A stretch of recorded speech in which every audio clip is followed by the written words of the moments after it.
প্রিয় বন্ধুরা, double S agro চ্যানেলে আপনাকে স্বাগতম। খামার যখন পুরানো হবে বা 4 থেকে 5 বেজ মুরগি বিক্রয় করবেন, তাহলে আপনি একবার খামারকে সম্পূর্ণভাবে পরিষ্কার এবং জীবাণুমুক্ত ও ভাইরাস মুক্ত করা দরকার। আমরা বর্তমানে 5টা বেজ মুরগির বের করেছি।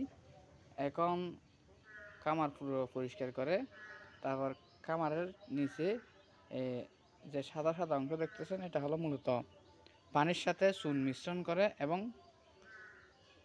চুনের সাথে টিমসেনও মিশ্রণ করে এখানে প্রলেপ দেওয়া হয়েছে, যাতে এই খামারে যে ব্যাকটেরিয়া, ভাইরাস, রোগ জীবাণু সৃষ্টি হয়েছে সেগুলো যেন চলে যায় এবং খামার জীবাণুমুক্ত থাকে।